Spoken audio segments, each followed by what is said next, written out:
Olá pessoal, então hoje nós retornamos aí para mais uma aula e como eu havia prometido, hoje nós iremos trabalhar com o oscilador bidimensional, tá? Então num caso em particular que eu estarei considerando esse oscilador bidimensional, ele tem mesma frequência na direção x e y e as direções de oscilação elas são perpendiculares, ok? Então, uma boa aula a todos.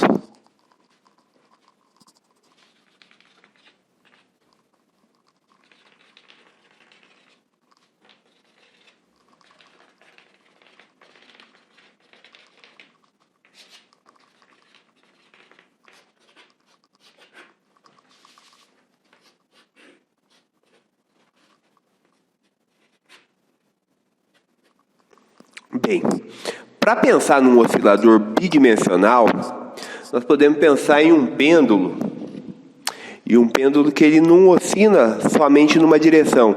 Ele pode oscilar num plano. E ele só pode ser tratado como oscilador harmônico simples, obviamente, no regime de pequenas oscilações. Então, nós podemos pensar em um pêndulo que tem a liberdade de oscilar num plano. E, obviamente, quando eu tratar o movimento aqui, eu vou retornar para a questão do pêndulo, porque esse pêndulo ele pode exercer um movimento periódico unidimensional, sendo um pêndulo simples. Ele pode ser um pêndulo cônico, tendo um movimento circular uniforme, que na verdade é a composição de dois movimentos harmônicos simples, então ele é um oscilador bidimensional, ou ele pode ter um movimento na forma de uma elipse. Mas esses casos particulares eles serão discutidos quando eu obtiver a solução do problema, tá bem?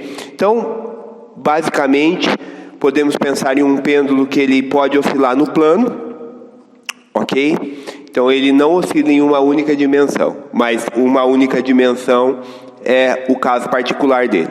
Então, o que nós teremos aqui, nesse caso, é que o nosso vínculo para resolver esse problema é que nós iremos considerar que esse pêndulo ele tem a mesma frequência nas direções x e y e essas direções aí elas são perpendiculares, tá bem? Então, obviamente que nesse caso aqui, como o meu pêndulo ele pode oscilar no plano, a força que atua nele, que é a força restauradora, F, ela é menos K vetor R no caso aqui. Então, o deslocamento que eu dou ao meu pêndulo, ele é o deslocamento R. E como R é o vetor posição, no caso plano, ele é xi mais yj.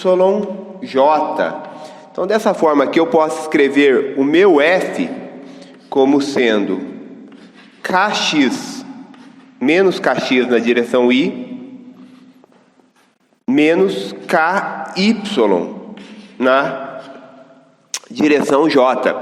Então, o que acontece aqui é que esta abordagem aqui, ela já garante que o movimento ele tem a mesma frequência, porque eu estou tratando de um objeto de massa m. Então, vocês já devem saber que a frequência angular, ela é a raiz de k sobre m. Como eu tenho a mesma constante elástica em ambos as direções, eu terei obrigatoriamente a mesma frequência, tá bom? Então, agora que eu tenho a força que atua sobre o meu pêndulo, vou reformular essa colocação. Agora que eu tenho a força que atua sobre o meu oscilador bidimensional, eu posso aplicar a segunda lei de Newton. Então, a segunda lei de Newton é o princípio fundamental da dinâmica e ela é a seguinte, né? Força resultante é massa vezes aceleração. Só que eu posso escrever a força resultante como sendo massa vezes a aceleração, que é d2r dt2, ou seja, a derivada da segunda da função posição. E no caso essa função posição, ela é um vetor e ela é o vetor R. Ou eu posso escrever a força como sendo M de 2x dt2 na direção I mais M de 2y dt2 na direção J. Então, obviamente que a força resultante é a força resultante em x mais a força resultante em y. E a força resultante em x é a massa vezes a aceleração na direção x, e a força resultante em y é a massa vezes a aceleração em y. Então aqui eu tenho a minha equação 1, que é a força elástica que atua no meu sistema, e aqui eu tenho a equação 2, que é o princípio fundamental da dinâmica. Então, como as duas equações dizem respeito à força que atua no meu sistema, eu posso igualar a equação 1 com a equação 2, que é o que eu já fiz anteriormente, né?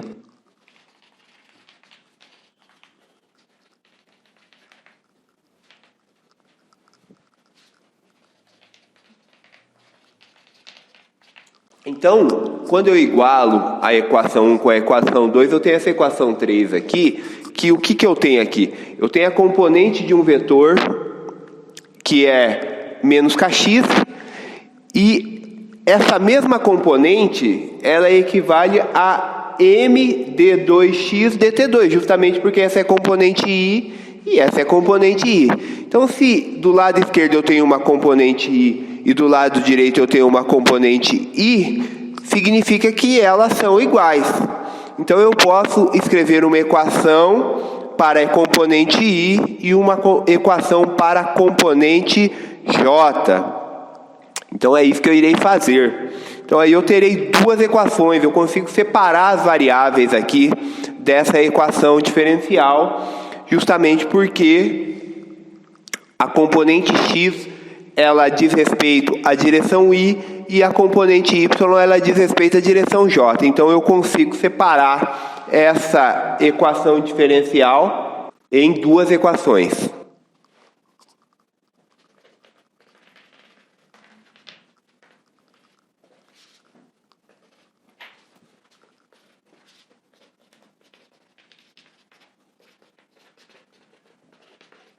Então, dessa forma aqui, eu tenho a minha equação 4 aqui, que corresponde a duas equações diferenciais de segunda ordem. Então, aqui eu tenho uma equação diferencial ordinária e eu consigo escrever ela como sendo duas equações diferenciais parciais, tá bem?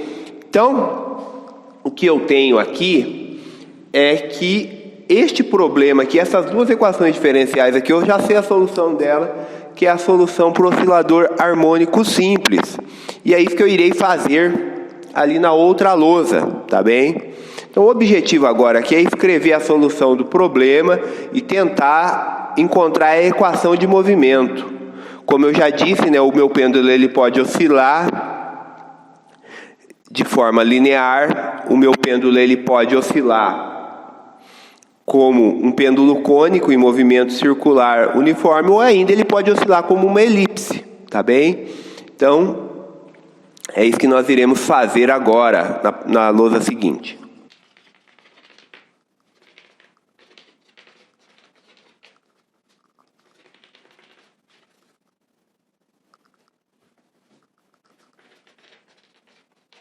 Bem, então, como o meu oscilador bidimensional aí, ele tem a mesma frequência nas duas direções, o ômega é o mesmo aqui. O que muda uma equação da outra aqui é que eu estou considerando que as amplitudes elas podem ser diferentes, e aí se eu for avaliar que elas são iguais, aí eu só faço A igual a B depois na hora que eu estiver fazendo a análise da equação de movimento.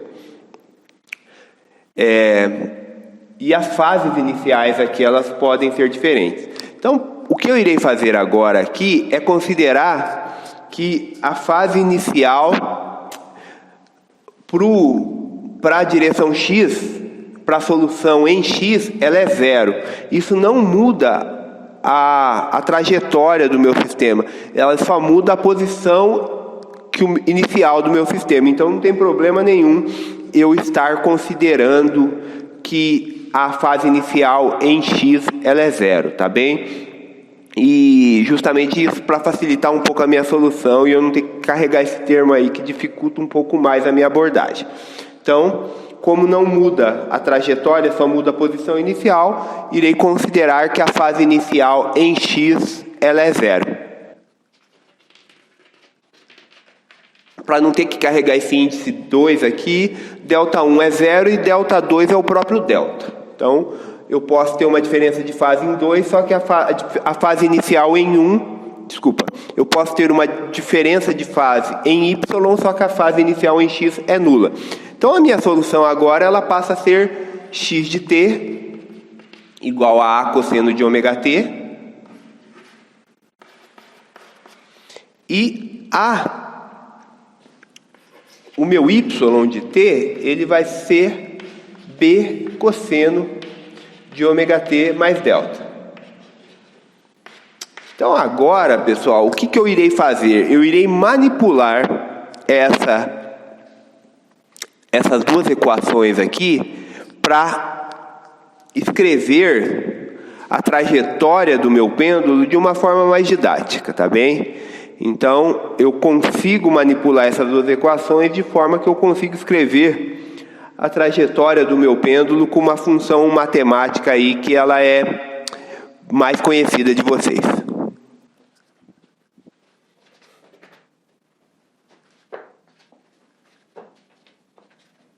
Então, aqui eu dei uma organizada nas equações e essa aqui é a minha equação 6. Essas duas equações correspondem a 6. Então, eu irei reescrever a equação 6A e a 6B aqui.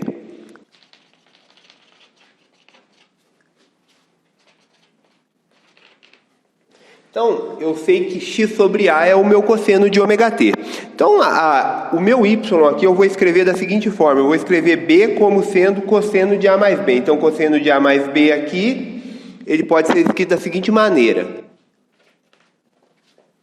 Outra coisa aqui que eu vou omitir a função do tempo aqui para não ter que ficar carregando isso, porque eu vou ter que fazer bastante manipulação aqui. Então, subentende-se que x e y não é função de t, tá bem? Então, vamos lá. Então, isso aqui vai ser o quê? B cosseno de ômega t cosseno delta menos seno de ômega t seno delta, ok? Então, cosseno de A mais B é cosseno A, cosseno B, menos seno A, seno B. Então, essa aqui vai ser a minha equação 7A, e essa aqui vai ser a 7B. Então, pela 7A, nós temos essa relação aqui, ó.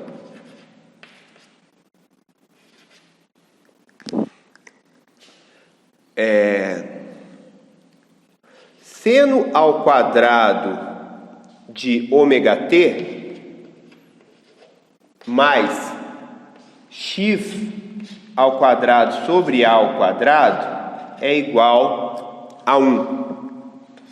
Ou seja, seno ao quadrado mais cosseno ao quadrado, ele é 1. Então, se eu pegar aqui na 7A o cosseno ao quadrado e somar com o seno ao quadrado, isso aqui vai dar 1. Você deve estar perguntando, mas por que você está fazendo isso? Já te explico. Já explico para vocês. Perceba que eu tenho um seno de ômega t aqui, ó.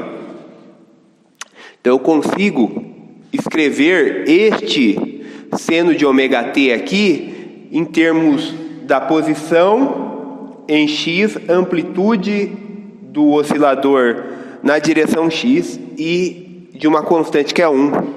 Então eu posso escrever aqui seno ao quadrado, seno de ômega t, ele é igual a raiz de 1 menos x quadrado mais A dividido por A ao quadrado. Então agora essa aqui vai ser a minha equação 8. E aí eu vou substituir a 8 na 7b.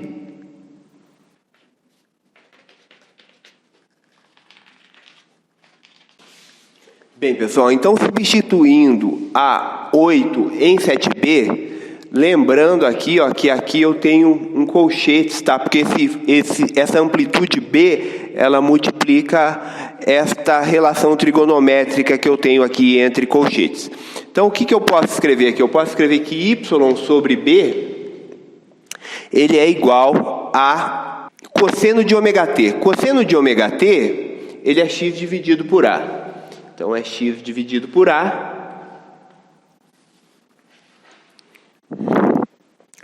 vezes o cosseno de delta. E agora eu vou substituir a 8. A 8, ela é o seno de ômega t. E o seno de ômega t, que é com final negativo, ele é 1 menos x quadrado dividido por a quadrado,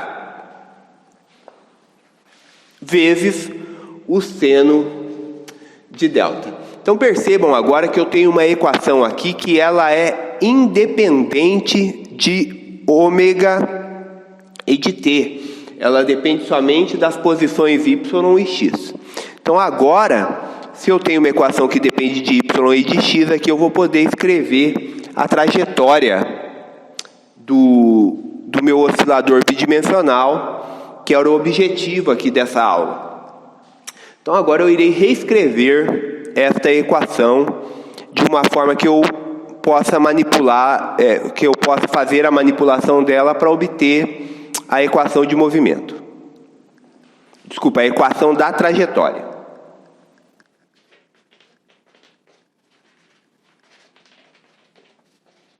Então, basicamente, o que eu fiz aqui? Eu passei esse termo aqui, x sobre a cosseno delta, para esquerda, e dessa forma aqui eu tenho essa estrutura aqui. E agora o meu objetivo é eliminar essa raiz aqui. E por quê? Porque eu quero obter uma equação aqui que ela é a equação que ela pode, em determinadas circunstâncias, ser a equação de elipse. Então vai ficar mais fácil de vocês identificarem essa equação com a equação de elipse. Então vai ficar mais fácil de eu tratar esse problema. Então agora aqui eu vou tomar o quadrado de ambos os lados. E para isso eu vou na primeira lousa lá, tá bem?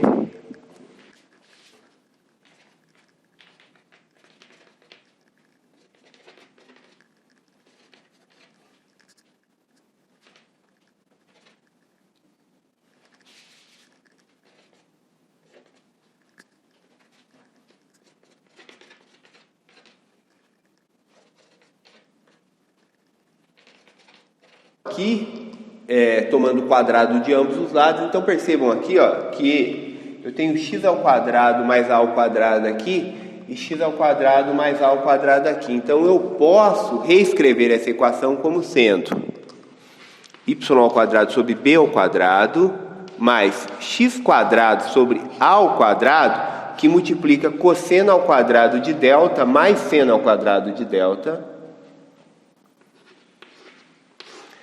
E aqui eu não vou reescrever a equação, eu só vou escrever esse termo aqui para colocar o resultado final da minha equação. E o resultado final da minha equação é este aqui, ó. Y ao quadrado sobre b ao quadrado mais x ao quadrado sobre a ao quadrado menos 2xy sobre AB cosseno de delta igual a o seno ao quadrado de delta. Então, pessoal, essa solução aqui, ela representa uma curva de segundo grau inscrita em um retângulo. Geralmente, essa solução ela pode ser uma elipse, tá? Então, o que nós iremos fazer agora é considerar alguns casos particulares para delta, e com isso nós iremos verificar a solução, tá bem? Então, o primeiro caso particular aqui, ele vai ser delta igual a 0 e delta igual a π.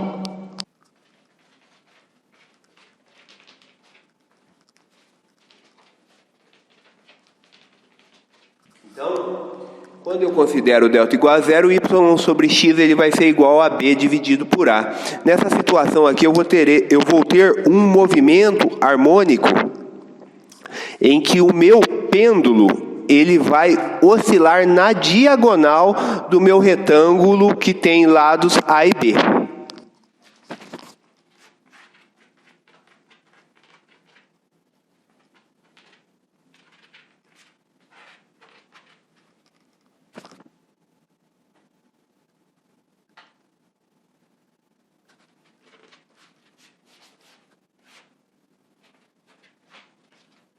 Bem, então com delta igual a zero, o meu oscilador bidimensional ele oscila como um pêndulo simples, porém na diagonal desse meu retângulo composto pelos lados A e B. E com delta igual a π, ele oscilará na outra diagonal, né? Na diagonal oposta, tá bem? Então, agora, o segundo caso, nós iremos considerar o quê? Deixa eu verificar nas minhas notas de aula aqui. Então, o segundo caso é delta igual a π sobre 2 e delta é igual a 3π sobre 2.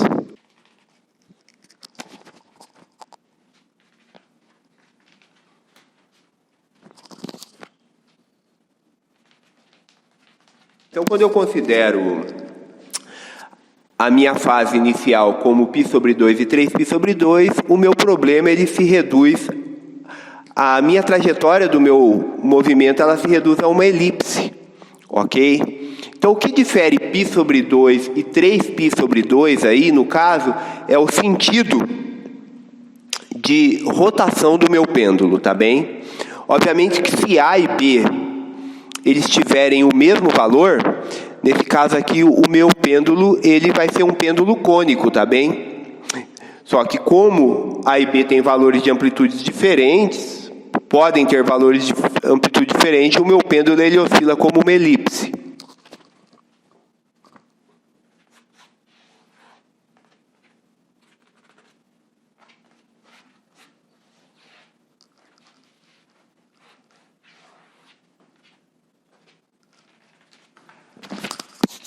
Então, com delta igual a π sobre 2, eu tenho o meu pêndulo girando no sentido horário e com delta igual a 3π sobre 2, eu tenho o meu pêndulo girando no sentido anti-horário. E agora vocês devem estar se questionando o que acontece se eu considerar outras defasagens.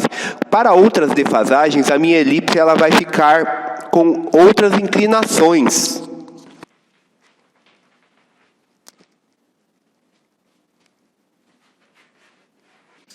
Então, quando eu considero outras defasagens, eu tenho uma situação em que a minha elipse ela muda de inclinação. Tá, agora vocês devem estar aí se questionando, mas o que acontece se eu considerar frequências diferentes? E aí, se eu considerar frequências diferentes, vai acontecer um fenômeno muito interessante quando as frequências elas são múltiplos inteiros uma da outra. Então, aí eu terei um negócio chamado figuras de Lissajous. Isso é um experimento muito feito em laboratório de Física 2, onde vocês estudam eletricidade e magnetismo, que você vai lá no osciloscópio e entra com dois sinais, né, com frequência sendo múltiplos. Tipo, por exemplo, se o sinal no canal A ele tem 60 Hz e o sinal no canal B tem 120 Hz, você observa umas figuras que são denominadas figuras de Lissajous. O Moisés, ele demonstra essas figuras, tá? E eu estarei colocando na descrição aqui um experimento que eu vi, que eu acho que foram os colombianos que fizeram, com um pêndulo bidimensional, em que eles utilizam areia para desenhar as figuras de Lissajous, tá bem? Então, pessoal, aqui nós encerramos o capítulo, tá, de oscilador harmônico simples, tá? E aí, próxima aula, nós estaremos falando de oscilações amortecidas. E aí finalizamos esse ano, que eu digo esse ano não o ano letivo, né? Esse ano 2020, com oscilações amortecidas e forçadas, e aí nós temos o nosso período de férias, tá bem, pessoal? Então, bons estudos para vocês e nos vemos aí na próxima aula. Até mais.